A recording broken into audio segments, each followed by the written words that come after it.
Welcome students in the lesson chemical kinetics. अभी हम लेने जा रहे हैं एक्टिवेशन एनर्जी ऑफ रिएक्शंस। तो बच्चे, एज पर collision theory a reaction takes place due to collisions between reactant molecules. Reaction होने के लिए रिएक्टेंट के मॉलिक्यूल को एक दूसरे के साथ कोलाइड करना पड़ता है। जैसे ये एक मॉलिक्यूल है, जो दूसरा मॉलिक्यूल है, जब ये आपस में कोलाइड करेंगे तभी रिएक्शन जो है वो पॉसिबल हो सकती है एज पर collision theory. However, collisions is not an effective collision if it does not lead to formation of product. एक कोलिजन को हम इफेक्टिव कोलिजन तभी मानते हैं अगर वो प्रोडक्ट बनाए। अगर कोलिजन हो जाए, कोलिजन होने के बाद भी प्रोडक्ट ना बने, तब वो कोलिजन इफेक्टिव कोलिजन नहीं कहलाता है। तो हमने क्या लिखा है? Collision is not an effective collision if it does not lead to formation of product. The collisions which lead to formation of products are called effective collisions। जिन कोलिजन से प्रोडक्ट बनेगा वही कोलिजन जो है वो इफेक्टिव कोलिजन कहलाएंगे। For a collision to be effective the colliding particles must have enough energy more than a particular value, जिसको बोलते हैं थ्रेशोल्ड एनर्जी।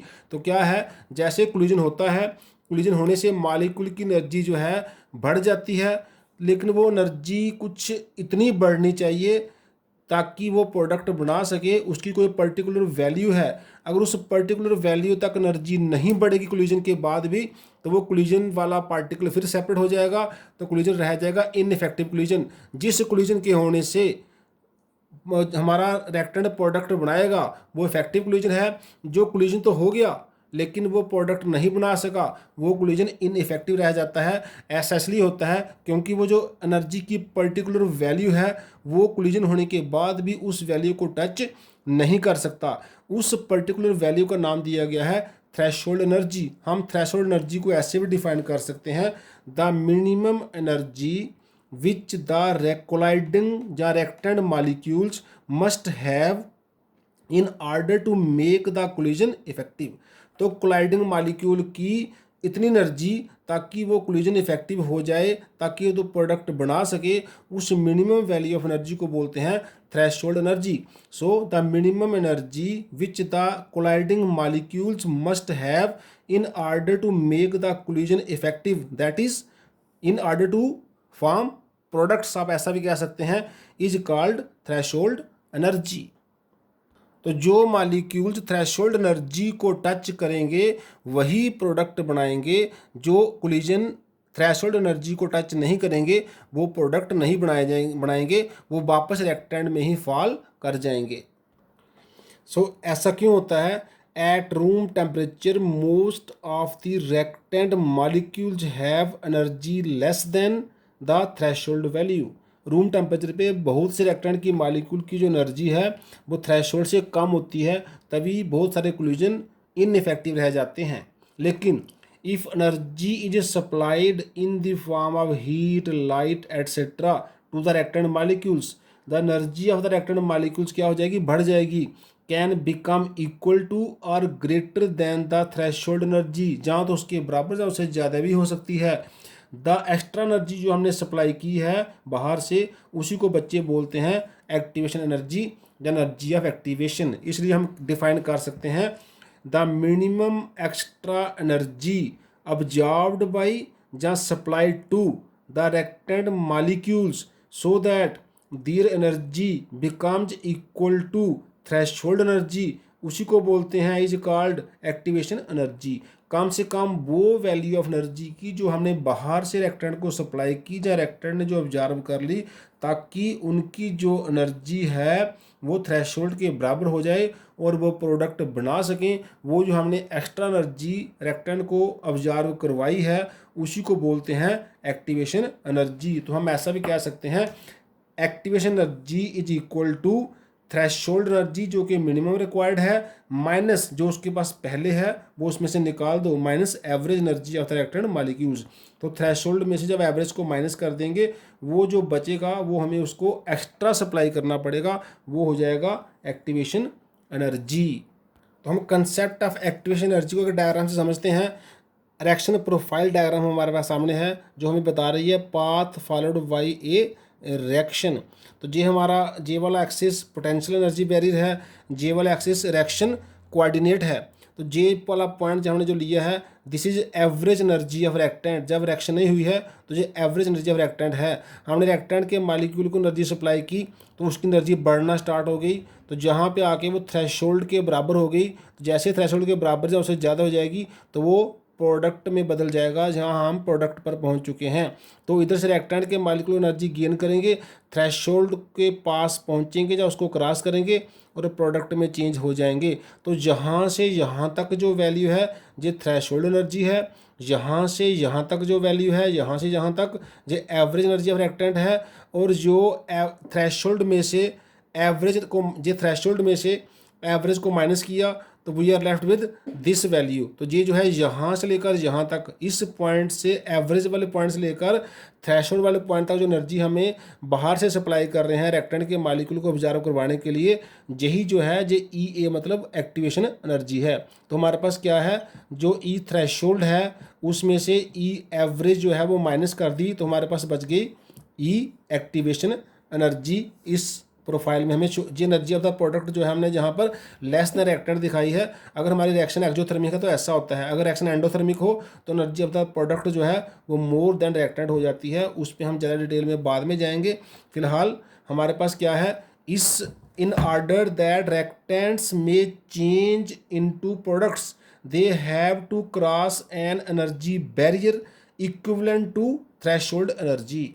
तो क्या है, रिएक्टेंट को प्रोडक्ट बनाने के लिए एक एनर्जी की दीवार बैरियर जो है उसको क्रॉस करना पड़ता है। उसको क्रॉस करने के लिए जो बैरियर है उसका नाम है थ्रेशोल्ड एनर्जी। तो वो कैसे होता है, रिएक्टेंट के मॉलिक्यूल एनर्जी गेन करते हैं किसी भी फॉर्म में और वो जब जैसे जहाँ पहुँचते हैं तो वो प्रोडक्ट में चेंज हो जाते हैं। इसको समझने के लिए हम एक एग्जांपल ले रहे हैं, reaction of the hydrogen with iodine to form hydrogen iodide. तो बच्चे क्या होता है, जैसे ही हाइड्रोजन और आयोडीन आपस में कोलाइड करते हैं तो उनकी एनर्जी बढ़ती है। तो क्या होता है, एनर्जी क्यों बढ़ती है, क्योंकि उनकी स्टेबिलिटी कम होती है। तो जो बांड हैं, जो ओल्ड बांड जैसे एच और एच का बांड है, आई और आई का बांड है, ये बांड ब्रेक होना स्टार्ट हो जाता है। जैसे जैसे रबड़ हम स्ट्रेच करते हैं ऐसे ये बांड स्ट्रेच होता है, लंबा खींचता है। ये बांड लंबा खींचने से इनकी एनर्जी जो है वो बढ़ती है, दोनों की स्टेबिलिटी कम होती है। तो जैसे ही हम स्ट्रेच करेंगे इनकी दोनों कोलिजन से इनकी एनर्जी बढ़ेगी, जहाँ हम इनको एनर्जी सप्लाई करेंगे in the form of activation energy. तो जैसे ही ये हमारे जो थ्रेशोल्ड एनर्जी वाले पॉइंट पर टॉप पर पहुंचेंगे उस टाइम क्या होगा, old bonds are ready to break, new bonds are ready to form. जो आई में बॉन्ड ब्रेक हो रहा है, एच में बॉन्ड ब्रेक हो रहा है और एच आई में बॉन्ड की फॉर्मेशन हो रही है। ये स्टेज कहाँ होती है, जहाँ पर वो टॉप मोस्ट पॉइंट है थ्रेशोल्ड, जो हमने डायग्राम में पीछे देखा, जो टॉप पे जैसे वो रिएक्शन कर्व बेंड होती है, ये टॉप वाले पॉइंट पे जे वाली पोजीशन होती है, इसको बोलते हैं एक्टिवेटेड कॉम्प्लेक्स। तो ये एट वंस पीछे भी जा सकता है और प्रोडक्ट में भी जा सकता है, लेकिन प्रोडक्ट की अगर स्टेबिलिटी मोर है तो ये प्रोडक्ट में ट्रांसफर हो जाता है, तो एच आई की फॉर्मेशन हो जाती है, न्यू बॉन्ड जो है वो बन जाते हैं, स्टेबिलिटी बढ़ जाती है। तो ये एक रिएक्शन क्या होता है, पहले इनकी एवरेज एनर्जी कम है, इनका कोलिजन हुआ, जहाँ इसको एनर्जी सप्लाई की, एनर्जी बढ़ना स्टार्ट हो गई, जहाँ पर पहुँच गई कम्प्लेक्स एक्टिवेटेड बन गया। उसके बाद एच आई जैसे फिर बांड, जे एच आई का बांड शार्टन होगा तो एनर्जी जो है वो कम होगी, स्टेबिलिटी बढ़ेगी, तो ये यहाँ आके प्रोडक्ट पे आके जे एच आई पे रुक जाएगा। तो इस तरह से रिएक्शन की प्रोग्रेस होती है। ओल्ड बॉन्ड्स ब्रेक होते हैं, न्यू बॉन्ड की फॉर्मेशन होती है। जैसे ओल्ड बॉन्ड ब्रेक होंगे एनर्जी बढ़ेगी, जैसे न्यू बॉन्ड फॉर्मेशन होगी एनर्जी कम होगी। इस तरह से हम एक सिंपल से एग्जांपल से एक्टिवेशन एनर्जी को समझ सकते हैं। तो एच आई को उनकी एवरेज एनर्जी से जहाँ तक पहुँचाने के लिए जो एनर्जी चाहिए होगी उसको बोलेंगे energy of activation for this reaction. तो बच्चे, कोई रिएक्शन बड़ी स्लो होती है, कोई बड़ी फास्ट होती है, तो उसका कारण यही है कि स्लो रिएक्शन में क्या होगा, उनकी एक्टिवेशन एनर्जी बड़ी हाई होगी, इसलिए उनको एनर्जी सप्लाई हमें मोर करनी पड़ेगी, नॉर्मली वो रिएक्शन टेक पार्ट नहीं करेगी। और किसी रिएक्शन की एक्टिवेशन एनर्जी का बैरियर छोटा होगा तो रिएक्टेंट के मॉलिक्यूल उसको आराम से क्रॉस कर जाएंगे, तो वो रिएक्शन जो है वो फास्ट हो जाएगी। इसलिए एनर्जी ऑफ एक्टिवेशन का बहुत ही काफ़ी रोल है to decide the speeds of reaction. की रिएक्शन कोई स्लो क्यों है, कोई फास्ट क्यों है, इसमें और काफ़ी सारी हम बातें करेंगे। अभी हम यहीं पे क्लोज करते हैं। हाँ, एक छोटा सा बात, हम देखते हैं इफेक्ट ऑफ कैटलिस्ट जो है वो रिएक्शन पर क्या रोल प्ले करता है। तो जो हमने एक सिंपल सा डायग्राम बनाया है, आप देख सकते हैं ये रिएक्टेंट है, ये प्रोडक्ट है। तो ये उसका एक्टिवेशन एनर्जी है यहाँ से लेकर यहाँ तक। तो ये एनर्जी बहुत ही लार्ज है, इसलिए ये वाला रिएक्शन यहाँ से यहाँ जो क्रॉस करेगा वही प्रोडक्ट बनाएगा, तो रिएक्शन बड़ी स्लो होगी। हम इस रिएक्शन को फास्ट कर सकते हैं बाई एडिंग सूटेबल कैटलिस्ट। तो कैटलिस्ट बच्चे क्या करता है, वो एक्टिवेशन एनर्जी जो है इसकी वैल्यू को कम कर देता है। पहले उसकी थ्रेशोल्ड एनर्जी कितनी थी, यहाँ से लेकर यहाँ तक, अब विद कैटलिस्ट कितनी होगी, यहाँ से लेकर जहाँ तक। तो कैटलिस्ट का रोल क्या होता है, वो किसी भी रिएक्शन की एक्टिवेशन एनर्जी को कुछ हद तक कम कर देता है। तो पहले जो रिएक्टेंट के मॉलिक्यूल हैं उनका बैरियर इतना बड़ा था, विद कैटलिस्ट उनका बैरियर थोड़ा सा स्मॉल हो गया, छोटा हो गया। पहले जो मॉलिक्यूल जहाँ पहुँच रहे थे रिएक्टेंट के, वो प्रोडक्ट नहीं बना रहे थे, वो वापस आ रहे थे आफ्टर कोलिजन। लेकिन अब जो जहाँ पहुँचेंगे वो इस बैरियर को क्रॉस कर चुके हैं, तो वो प्रोडक्ट बना देंगे। इसलिए एनर्जी ऑफ एक्टिवेशन कम होने से रिएक्शन का रेट जो है वो फास्ट हो गया। तो कुछ रिएक्शन बड़ी स्लो होती हैं, उन रिएक्शन को हम कैटलिस्ट की हेल्प से फास्ट कर सकते हैं। तो कैटलिस्ट बच्चे कुछ नहीं करता है, वो क्या करता है, रिएक्शन को एक न्यू पाथ अलाट करता है। तो कैटलिस्ट रिएक्शन को ऐसा पाथ अलाट करता है जिसमें एनर्जी ऑफ एक्टिवेशन कम जो है उसको चाहिए होती है। तो एनर्जी ऑफ एक्टिवेशन कम होने से, थोड़ी सी एनर्जी सप्लाई करने से भी रिएक्शन जो है वो उसके प्रोडक्ट में चेंज हो जाती है। कई बार तो कैटलिस्ट जो है वो रिएक्शन को 2 स्टेप में कर देता है, लेकिन दोनों स्टेप ही उनकी जो एक्टिवेशन एनर्जी है वो कम होती है। इस तरह से कैटलिस्ट जो है रिएक्शन के रेट को फास्ट कैसे करते हैं, वो उसकी एनर्जी ऑफ एक्टिवेशन के बैरियर को छोटा कर देते हैं। तो एक्टिवेशन एनर्जी वाला कंसेप्ट जो है वो रोल ऑफ कैटलिस्ट को भी अच्छी तरह से एक्सप्लेन करता है। आज हम यहीं क्लोज करते हैं। थैंक्स।